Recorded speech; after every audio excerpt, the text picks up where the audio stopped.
जय हिंद साथियों। कल 15 मार्च माननीय साहब काशीराम जी का जन्मदिन है।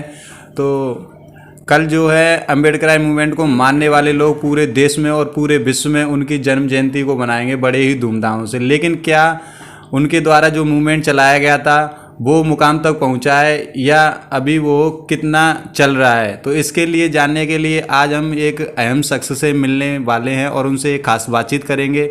वो हैं हमारे भारत मुक्ति मोर्चा के आगरा के मंडल उपाध्यक्ष कुशाल सिंह जॉनी जी से। चलिए उनसे आज बात करते हैं। जय हिंद सर। कैसे हैं सर? ठीक, बढ़िया। तो सर आज कल माननीय साहब की जन्म जयंती है, तो आप बताइए उनके मूवमेंट का क्या चल रहा है और वो अभी तक कहाँ पे पहुँच चुका है?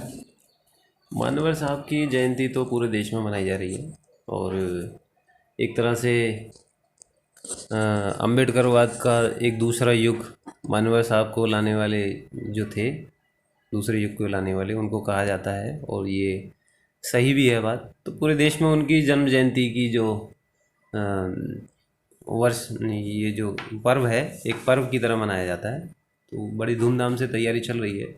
बहुत सारे लोगों के मैसेजेस, बहुत सारे लोगों की सूचनाएं हैं और संगठन भी उसको जो है बहुत अच्छे तरीके से और विस्तार से लोगों के बीच में अपनी बात को रखने के लिए लोगों को, हमारे संगठन के काफ़ी हज़ारों वक्ता हैं जो गांव, देहात, मोहल्ले, गलियां, शहर सब में जो है अपनी बात को और अम्बेडकर राइट्स मूवमेंट को चलाने वाले माननीय काशीराम साहब को लोगों के बीच में रखेंगे। तो जाहिर सी बात है कि बहुत बड़े स्तर पर उसे मनाया जाएगा। सर हमारा एक सवाल है कि बहुजन समाज में मान्यवर साहब को इतनी मान्यता क्यों दी जाती है या फिर उनको इतना क्यों माना जाता है? देखो, मान्यवर साहब को इस वजह से मानते हैं लोग क्यों, अंबेडकर जी के बाद में जो एक बहुत बड़ा गैप था उसको भरने का काम जो है मान्यवर काशीराम साहब ने किया। और लोग एक तरह से मान चुके थे कि हम बहुजन समाज के लोग अपनी सरकारें नहीं बना सकते हैं या उस तरह का संगठन तैयार नहीं कर सकते हैं, वो शक्ति जो है वो अर्जित नहीं कर सकते हैं। तो उस मिथ्या को तोड़ दिया माननीय काशीराम साहब ने अपने पूरे जीवन को दांव पे लगाकर। तो उनका डेफिनेटली योगदान तो बहुत बड़ा है। सर मान्यवर साहब सामाजिक मूवमेंट में या कहीं तो हम अम्बेडकर मूवमेंट में कब आए? मान्यवर साहब जो है अम्बेडकराइज मूवमेंट या सामाजिक मूवमेंट जो भी रहा बहुजनों का, उसके पीछे बहुत लंबी कहानी है और एक कह सकते हैं एक हादसे की तरह उनके जीवन में वो वाक़या घटित हुआ। उसके बाद उन्हें धक्का लगा उनके स्वाभिमान को। तो उसके बाद उन्होंने फिर एक बीड़ा उठाया कि जिस तरह से मैं एक सरकारी कर्मचारी होने के बाद में A1 क्लास का अधिकारी होने के बाद में भी मेरे साथ इस तरह का हो सकता है, तो मेरे समाज के साथ क्या होगा, होता है या क्या होता होगा। तो और फिर उसके बाद उन्होंने बाबा साहेब के जो लेख हैं या उनके जो वॉल्यूम हैं उनको पढ़ना टटोलना शुरू किया। तो उसके बाद फिर वो खिंचते चले गए और एक जो परिवर्तन आज आप देख रहे हो बहुजन समाज के प्रति, अंबेडकर साहब के प्रति बहुजन समाज के अंदर, तो वो उनकी वजह से हुआ। तो बहुत लंबा उनका सफ़र रहा इस बारे में।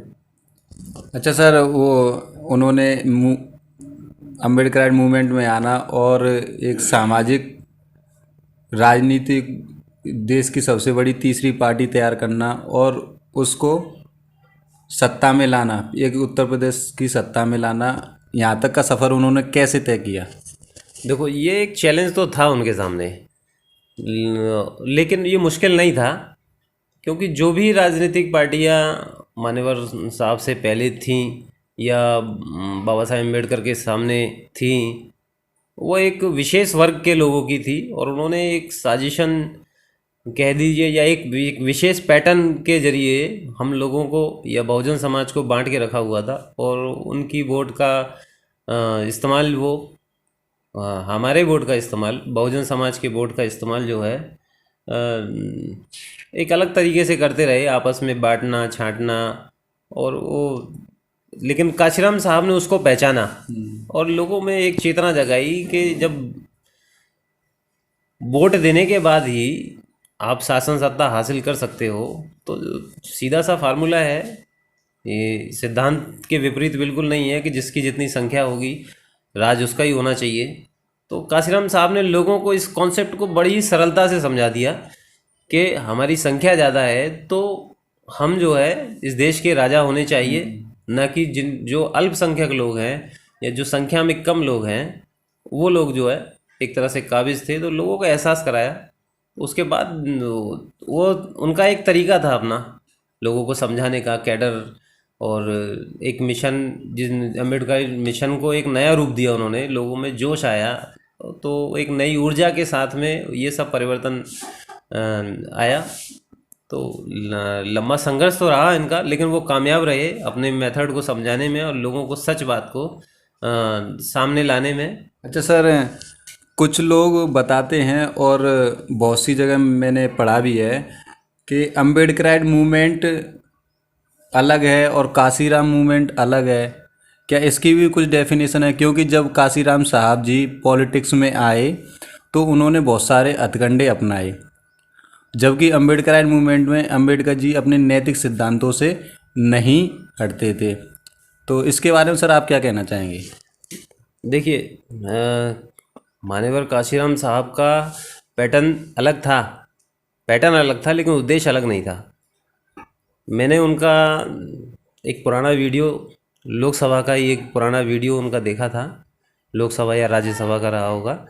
तो उसमें उन्होंने खुद पक्ष और विपक्ष दोनों, मतलब सारी पार्टियों के लोगों के सामने जो है खुद स्वीकार किया कि अभी तक तो मैं कांग्रेस को ख़त्म करने के लिए काम कर रहे थे, अब आने वाले समय में बीजेपी को ख़त्म करने के लिए काम कर, जबकि जिस समय वो स्पीच दे रहे थे उस समय जो है बीजेपी के साथ जो है उनकी सरकार बनी हुई थी।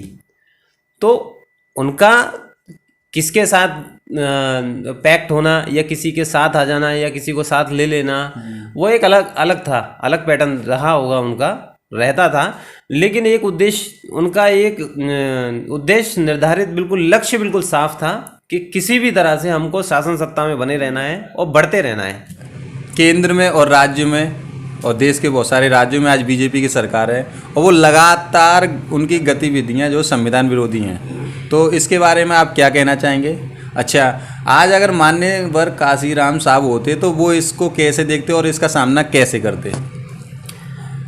मान्यवर काशीराम साहब को जहाँ तक मैंने पढ़ा और सुना है, देखने का सौभाग्य तो नहीं मिला। सौभाग्य एक बेसिक लैंग्वेज है तो उसको तो देखने का मौका नहीं मिला। लेकिन क्या है कि मेरी जहाँ तक मैं समझता हूँ तो काशीराम साहब ने एक स्पीच में भी, अपने में एक भाषण में, आम जनसभा में लोगों के सामने, हज़ारों लोगों के सामने कहा कि वैलेट के साथ साथ हमें बुलेट का भी जो है इस्तेमाल अगर करना पड़े तो उससे पीछे नहीं हटना है, उसकी भी तैयारी करनी चाहिए। तो मुझे लगता है अगर काशीराम साहब जैसे लीडर या काशीराम साहब या उनके जैसे लीडर अगर आज हैं या अगर राजनीतिक क्षेत्र में अगर काम करें तो हिम्मत नहीं है किसी की, इतना साहस करने की ज़रूरत नहीं है कि आपके संविधान के विरोध में या आपके अधिकारों के विरोध में कोई अल्पसंख्यक लोग जो संख्या में कम हैं वो चले जाएं। बाबा साहब डॉक्टर भीमराव अम्बेडकर जी के जाने के बाद